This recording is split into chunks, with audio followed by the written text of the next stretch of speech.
And let's welcome in the man with the plan with more than 25 years of coaching experience, three Super Bowls, OC, DC, head coach, GM, whatever you want to call him, has more experience than anybody in the world in football. An aeronautical engineer, a mental coach, and the architect of the number one defense in the nation right now in college football. Matt Patricia. Appreciate you joining us, coach. Thanks so much for having me. I appreciate it. This is pretty special. So I love seeing you guys working together, and this is going to be a lot of fun. So thank you for that. Yes, sir. Appreciate you. First question for me, like, how'd you go from engineering to coaching football? What came into that I decision? love this story. Yeah, I played college football at a small school called RPI. I was an aeronautical engineer. I wanted to be a fighter pilot. I thought I was going to be Maverick from Top Gun. That was kind of where I was headed. But was lucky enough to play college football, and then I stayed a fifth year and I GA'd. I coached, so I played offense, I coached offense, and then got done with that first year. And my mom was kind of like, "Hey, you're not on scholarship anymore. You need to go to work now. You're kind of off the payroll." So I did engineering for like 2.5 years. It was great. I loved it, but I missed football. I was trying to help with high schools and things like that, but I really wanted to get back to being around college kids and influencing just 17 to 21-year-old young men. And that was a big time period for myself where I felt like my college coaches were really impactful, and that's kind of what I wanted to get back to. So at the time, I had a really good job offer with nuclear submarines and aircraft carriers, United States Navy, which was pretty cool. And I was driving home from the offer, and one of my old college coaches called and said, "I have a $5,000 a year defensive line job. What do you think?" And I was like, "Yeah, let's do it." So I just quit everything, sold everything I had, and started coaching. So it's been unbelievable. How did the fan take that when you were like, "Hey, I'm gonna leave this out there and I'm gonna go do a $5,000 a year job"? Yeah, they were a little bit shocked. I think as a young engineer, I was making more money than my mom had teaching for 30 years. And when I was like, "Hey, $5,000 a year sounds really good," I think they were just kind of, "What are you doing? Like, what is going on?" So I went back and I finished my master's in coaching, and pretty quickly, my family's very supportive, and they were at the games and, right back into it. So it was pretty cool. But just kind of started at the bottom and worked my way up. I actually got really lucky. I think at the time I entered coaching, computers and technology and really data, I think, was the biggest change, had just kind of come online. And that was my world. Like, I knew how to do those programs, and I knew kind of how to, design things to help us do analytics. And so I didn't know a lot about coaching, but I knew a lot about computers. So it was one of those deals where I was like, "Hey, teach me how to be a good coach, and I won't delete all this data that you need right now, and we'll work back and forth until I can, hang in there." So I got pretty lucky, but it was good. When you first got here, I was like, "Let me learn the defense, da da da da da," and everybody was like, "Hey, he's focused on catapult and the computer systems and everything like that." And they were saying that you ended up changing a lot of stuff of our computers. So what was that like when you first got here, changing everything up?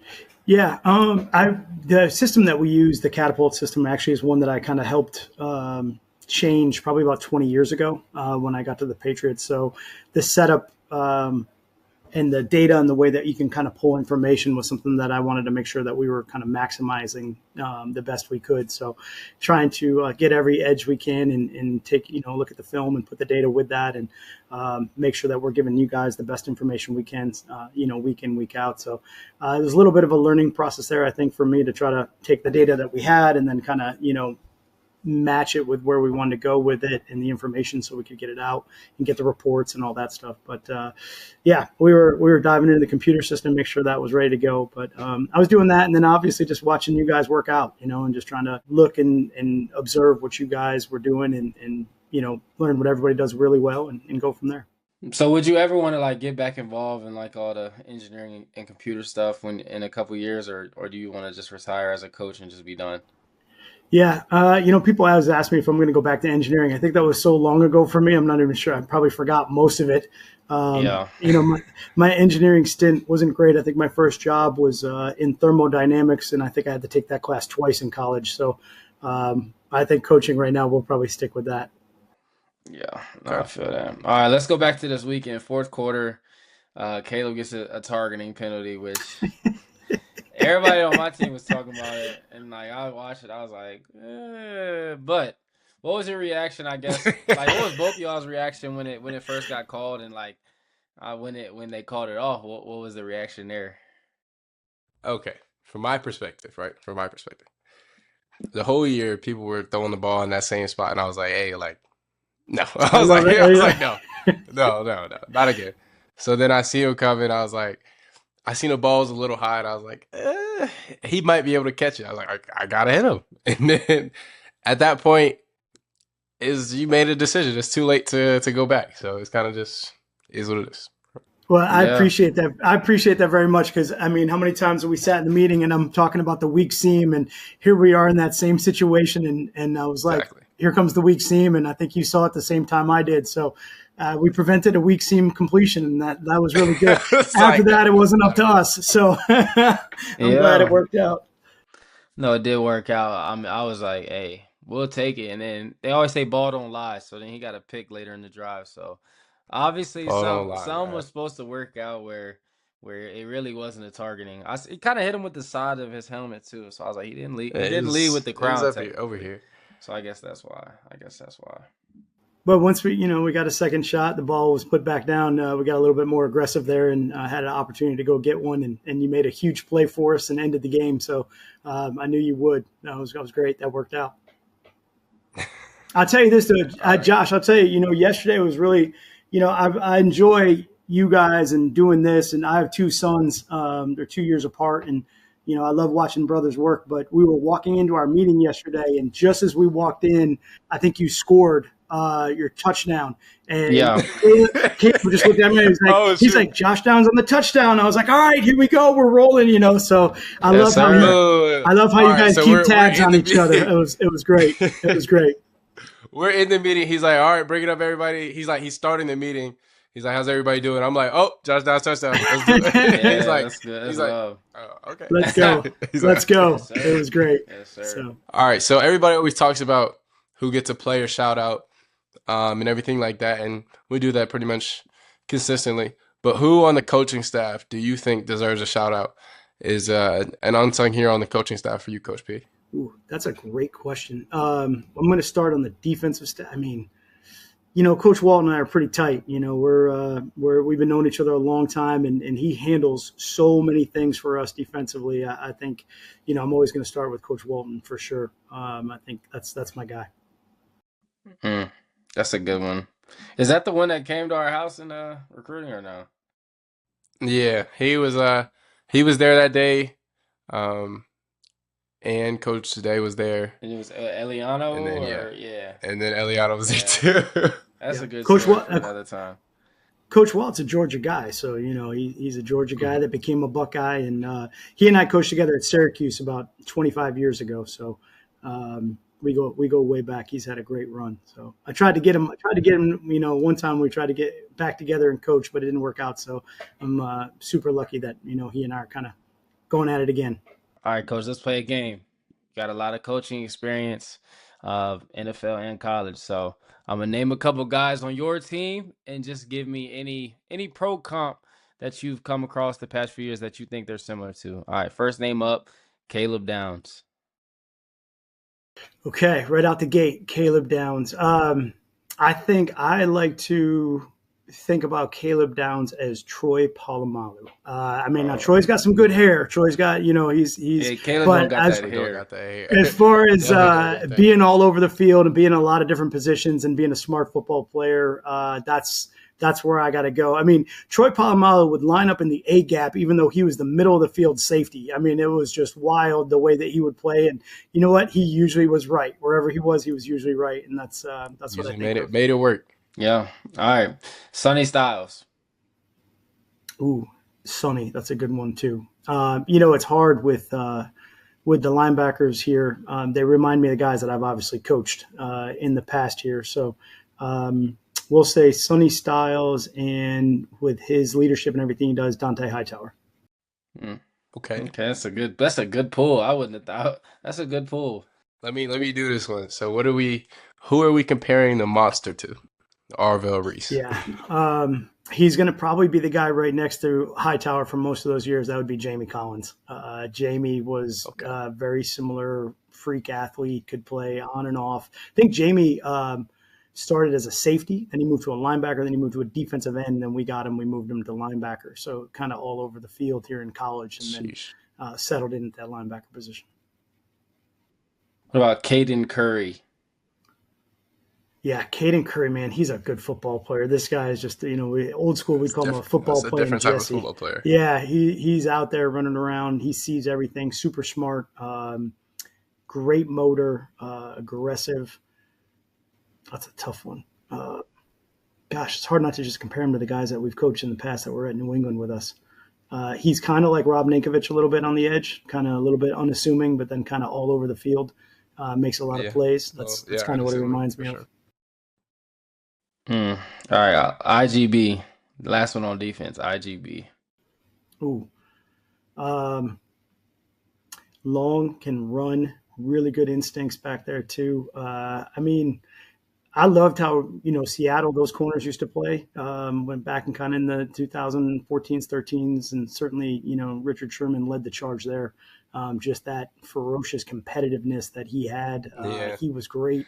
And talk trash. He could back it up, man. He was good, and you could not go over him. So I like how IG plays. That's what he reminds me of. That's going. All right, now let's switch over to the other side of the ball. I guess Julian's saying he's young, but from what you've seen so far. Yeah. Very efficient, really good leader, smart with the football. He's doing a good job of getting the ball out to those guys too. So maybe that's a young Drew Brees. Maybe that's where we're headed with it. Maybe I was just efficient. I ain't even thinking that. Hey, I swear I was about to say that. No matter what you said, I was gonna be like, "What about Drew Brees?" Hey. Yeah, you are smart, Coach. All right. No. All right. What about Jeremiah Smith? Okay. Yeah. Again, I compare guys to NFL guys with all compliments to those guys that have been in the league doing it for a long time. And I hope all of these kids line up just like those guys do. But Jeremiah in college, just the physical size and speed that he has, it does remind me a lot of A.J. Brown. When you see A.J. on the field, he is big, he's strong, he's fast, and just sometimes he makes ridiculous catches. So that's kind of who he reminds me of. All right, last one for me. I'm gonna add one in there. Cardinal. I was about to say Cardinal. I'm gonna add Cardinal in there. Yeah, I'm gonna add Cardinal in there. So what we doing? With Carnell. It's tough too, because I'm like, I go back to teams when I was at Philly with AJ and Smitty. That was a great combination right there. And smooth, long, can run, makes those ridiculous down, like Smitty makes some ridiculous catches downfield, and so does Carnell. So I like that tandem. I can see that. Yeah, that's actually a good comparison. I like that. So about last game, back to Penn State. First half, we had some stuff going on as a defense, and we had to figure that out. What are some of the adjustments that you saw that needed to be made in the second half that allowed us to come out and put a shutout in the second half? I'll give you guys credit first and foremost, right? I think there was no panic on the sideline. We were trying to make adjustments. We had given up the one long drive.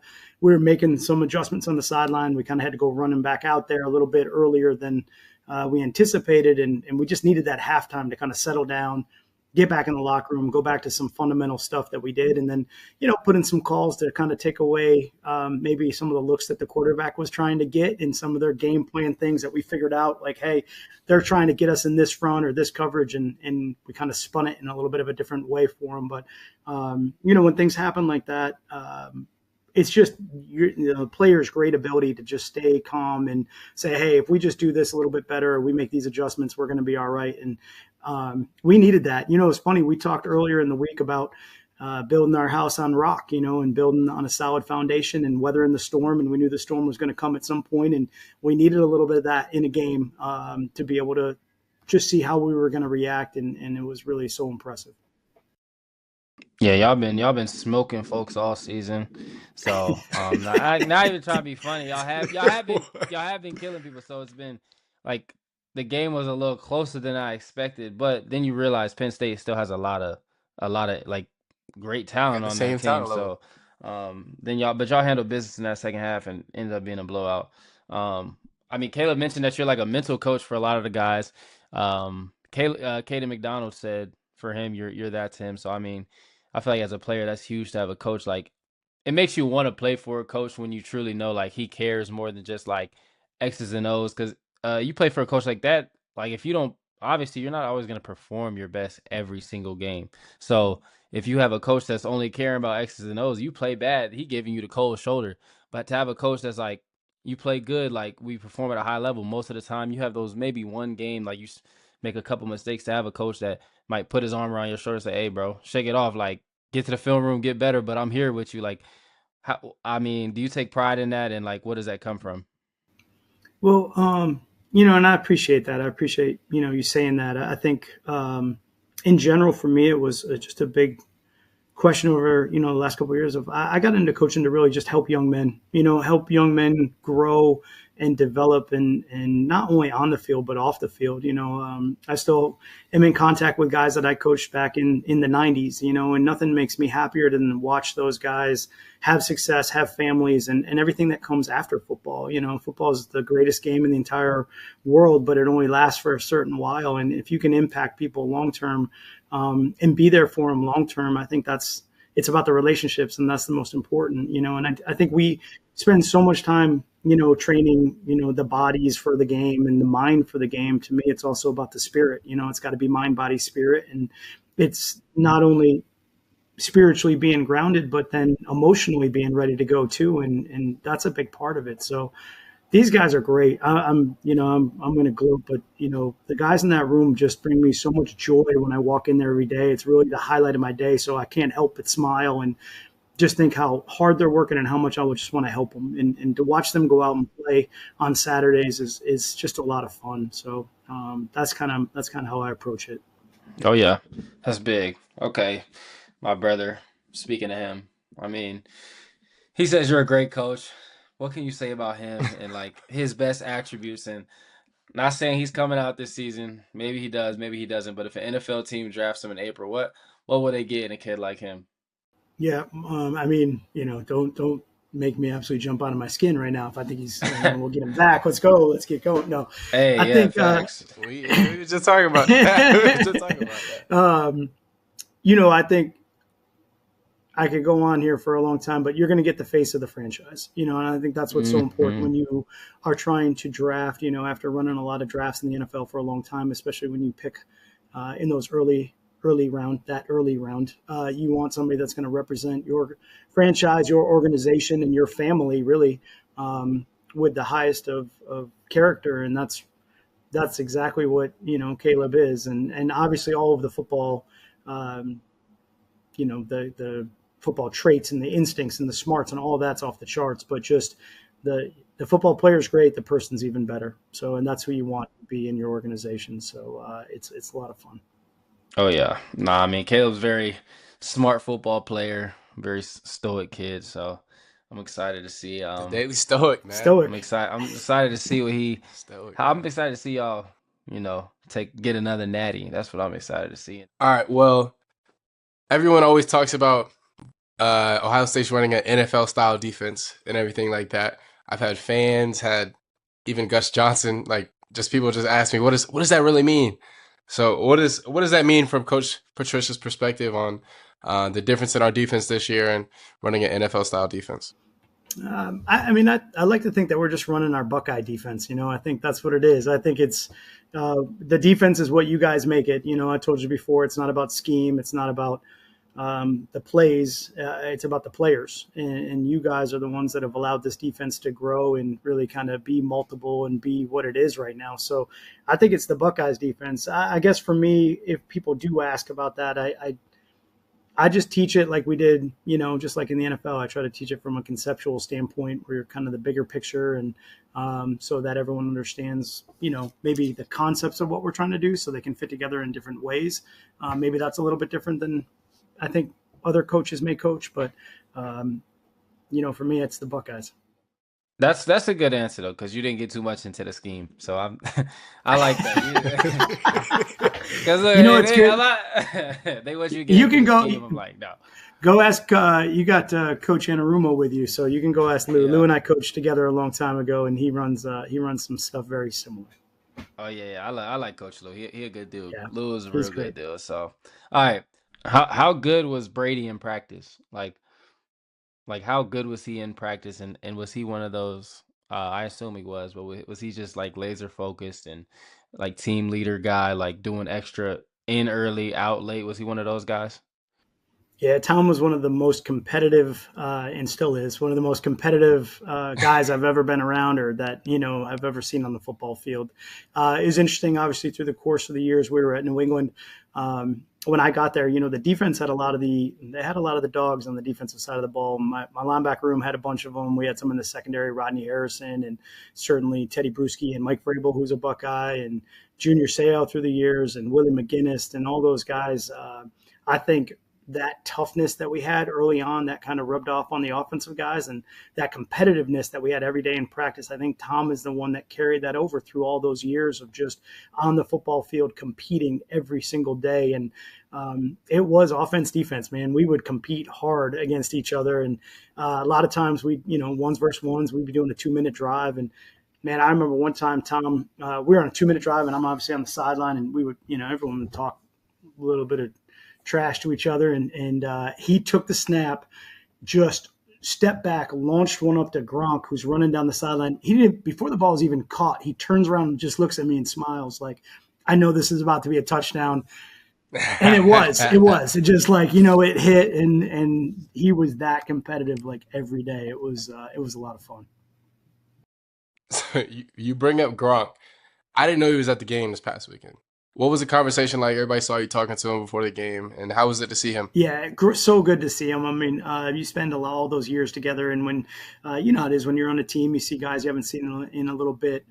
You love to get together and just give a big hug. And so I was excited when I knew he was coming to the game. I saw him walking across the field. He kind of came over, and we just caught up real quick. Asked me how the family was doing. He was talking about the defense, and it was very funny because he was talking about the backers, and he's like, "Man, it looks like the backers that we had at New England." And so I was laughing, and I was like, yeah, they kind of remind you of that. And then we were just telling funny old stories. Rob used to post practice. My kids would be at practice. He'd have my son Dominic on his back. He'd be doing push-ups over on the sideline, trying to work out. And now my son is 14 and he's a lot bigger, and, he was at the game. So just reminiscing, man. He's an unbelievable guy. He's a larger than life personality, but just a great person. So it's just so excited to see him. Who's the best defensive player you ever coached, and who's the best offensive player you ever coached? Yeah, I mean, you can take Tom out of the offensive side of the ball. I think you gotta go with him as far as that's concerned. But offensively, also now Randy Moss was unbelievable. The things We've that had many conversations about Randy Moss. the things that he would do in practice. Sometimes he would make catches in practice. You were just like, how did he do that? Like it was amazing. So I've been pretty lucky to see some amazing players on the offensive side of the ball. But Randy and Tom, those guys are up there for sure. Gronk, obviously, and some great offensive linemen that we've had through the years. Defensively is really hard for me because we've got a lot of great ones. I think they're all different. They've all greatness in different ways. Junior Seau obviously is one of the best linebackers to ever play the game, and to be around him was truly special. Teddy Bruschi was unbelievable. Mike Vrabel was unbelievable. Willie McGinnis, those guys, kind of my older head guys that were there, were certainly amazing. Vince Wilfork, I mean, you want to talk about a guy that could just dominate. He was incredible. So truly, had a run of some really good guys. And then my younger guys down to Gerard Mayo, Jamie Collins, Dante Hightower, Kyle Van Noy, like all of those guys were just so much fun to be around. But Junior, certainly, he was pretty special. But those linebackers I had, it was pretty amazing through the years. Okay. This kind of goes along with that question. If you had to say, if you were teaching your son, this is what a football player looks like and this is what exemplifies a football player, who would that player be for you? Man, that's a good one. We always kind of talked about like, jerseys. We talk jerseys a lot, right? Because kids want jerseys. They want, they buy jerseys. And I kind of always was like, originally it was like, well, you'll always just wear like your name on the back of your jersey. Like that's kind of, what we talked about. And then, you meet Tom Brady, you meet Teddy Bruschi, you meet guys like Andre Tippett, who played at the Pats a long time ago, who's in the organization. You meet these incredible men that played in the NFL, and you say, okay, be like them, be like them. Those are the guys, those are the role models that, you want your kids to grow up like in that, in the sport. Mm-hmm. All right. I got 2 questions for you. I don't even know how you can answer this though. All right, so it says 3rd down. 4th down, gotta have it. What is your best call? Now, I can't. I don't really want to say that. Like, I'm gonna have to make something up. What? Yeah, you feel me? Like, what is your plan if you got, like, I mean, I feel like my team throws me the ball a lot on 4th, like third down, got it. Like situations like that, like. If you got a situation like that, but then you also got another, like, then you could have Jeremiah and Carnell out there. Are you a zone type of guy, or are you a man type of guy? Like, it's hard to ask you this without. I can already answer that. Like, it's hard to give it away because, I know a lot of DCs, they cover 0 all out. That's what a lot of people do. So I don't know. What's your philosophy in that situation? Yeah, I think we're going to run all of it. Maybe we'll blitz you, maybe we'll drop a little bit, maybe we'll run some zone, maybe some man. I'm probably going to double you for sure. I'm going to take you out of the game, and it's probably going to be Coach Stetch. It's probably going to be something to the left-hand side of the defense that I'm going to have to eliminate right there. So, we're going to be high aware of that. See, that's smart. I feel like a lot of coaches, like NFL, gotta have it 4th down. They all out 0. It's straight 0, which is smart though, because you don't give the quarterback any time to dice you up. If you go zone, you kind of forfeit he could drop back and pick you apart.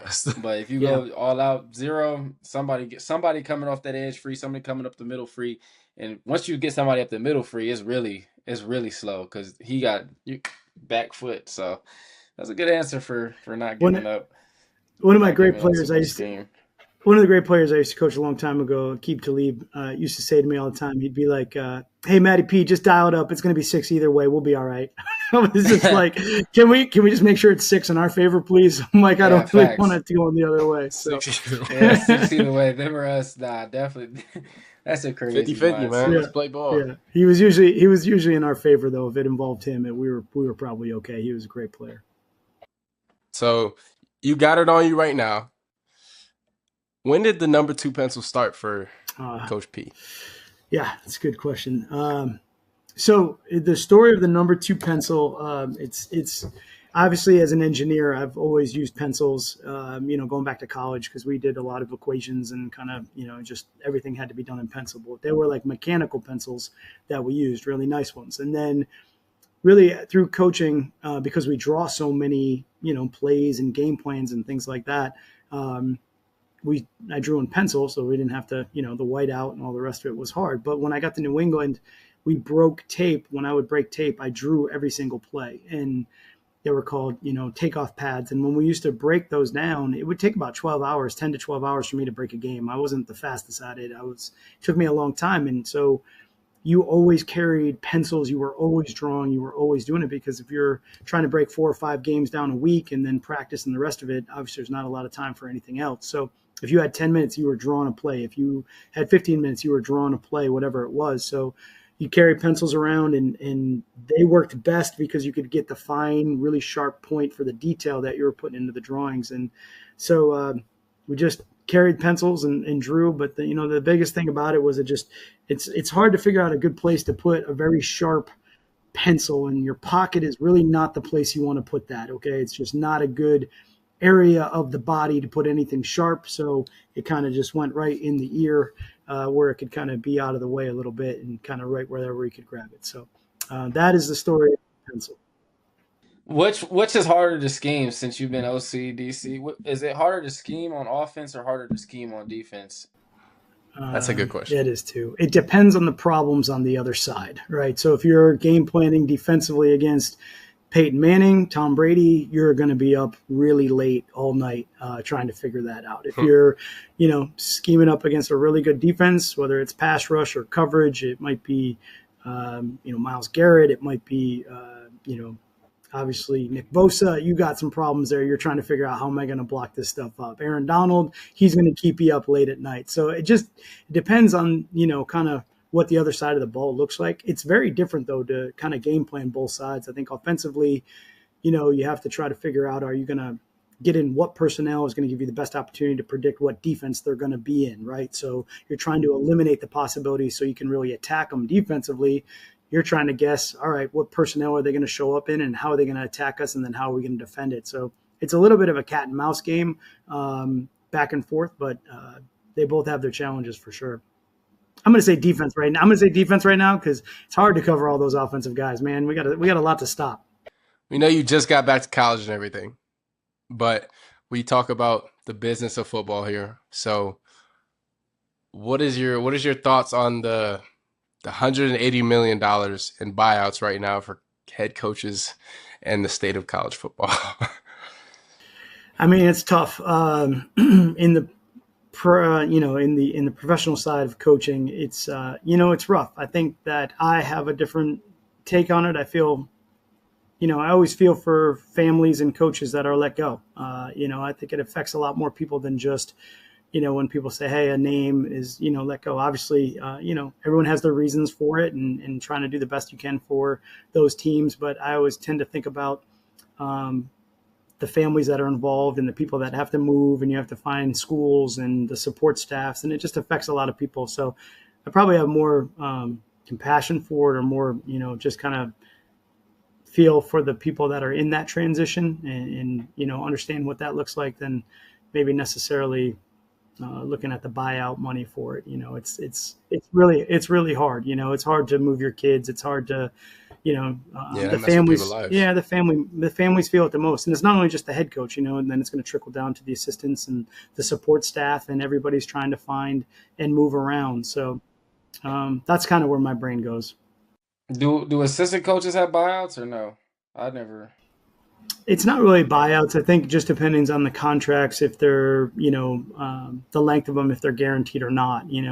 Certainly if you're at the end of your contract and something like that happens, it's a really tough situation, because the income stops. And also what happens is there's hiring cycles. And if you miss a hiring cycle, then the jobs are already gone. And you always have to plan as a coach, especially as a young coach. One of the things they tell you to do is, you have to plan like, hey, if you're out of work for 18 months, 16 months because you missed a hiring cycle, you have to be able to pay your bills. You have to be able to support your family. So you're always trying to save and make sure that, money is set aside in case that happens. Yeah. I wish as players, like, it sounds crazy, but like they had player buyouts, like, because some people in the NFL is very cutthroat. You get cut in the middle of the season, like things like that, like, and none of our contracts, like, no, I mean, there's some contracts that are fully guaranteed, but like if they had like, hey, like you played all right for us, but you're out of here, like we gotta pay you $3-4 million for the rest of the season, like take it and go. Like I kind of like, I feel like they could have something like that because it's like that would stop the in and outness. It'd be. That would I mean, give a but lot of power to the players. it would, but it's also football is a different game than like baseball and basketball. Like there's just so much stuff going on. Like it's hard to just keep the same squad the whole season because there's a lot of different injuries and a lot of different scenarios that go on. So I mean, I get it at the end of the day, but it's different, especially in the NFL. Like Coach P was talking about when he first got here, he was like, "Dang, I didn't know there was this many players on the team. Like, there's so many players in college, and it's different than the NFL because like that's why they had to go like it's really fast paced and everything like that, just because the fact that they don't have as many players." Okay, shifting off of coaches. Any thoughts on the state of NIL and everything that goes on NIL wise right now? This has been a new world for me to learn and to be a part of. It wasn't obviously the last time I was in college. They didn't have this. It's certainly, I think it's great for the players to have this opportunity. I think it's certainly, important for us to understand, kind of being able to get the players now a way to be financially, compensated, I think has been really great. So I'm really still learning, trying to just, absorb and figure it all out as it kind of changes. But it's definitely, I think, changed some things in college football for sure. But for me, I just, I like to focus on the on-field stuff for, how that pans out. But I think it's great. I think it's great for everybody. Yeah, that's good. I mean, Coach Day is a great coach. What have you learned from him, I guess, and I mean, obviously he can learn some things from you as well, but what have you learned from him with your time with the Buckeyes so far? Yeah, it's been great. I've known Coach Day for a long time, and to watch him from afar, and then really to see it up close in person, just the way that he leads, the way that he, the culture here that he's built it's really amazing, and to watch him influence, young men and really drive and push not only the team on the field but off the field. I think that's inspiring. I think he's done a great job of investing in everybody that's here, both from coaches to staff to players. He really just makes that atmosphere very welcoming, and there's a sign up in the back of the building. It says, you win with people. And he said it, and I believe it too. You win with good people, and I think we have really good people here. And I think that's been really impressive, the way that he's been able to build the culture, both with the players and the staff. We appreciate your time, Coach. And I mean, I got so much respect for you and much love for you at all times. So I appreciate you for hopping on today, and thank you. Yeah, thanks so much for having me. Yeah, you guys are awesome, and I love that you guys are doing this. I love brothers working with each other, and it's a great example for me to show my kids too. And certainly, Caleb is, like I've told you many times, you're just such a joy to be around, and I'm just so blessed to be lucky enough to be your coach here for a little while. So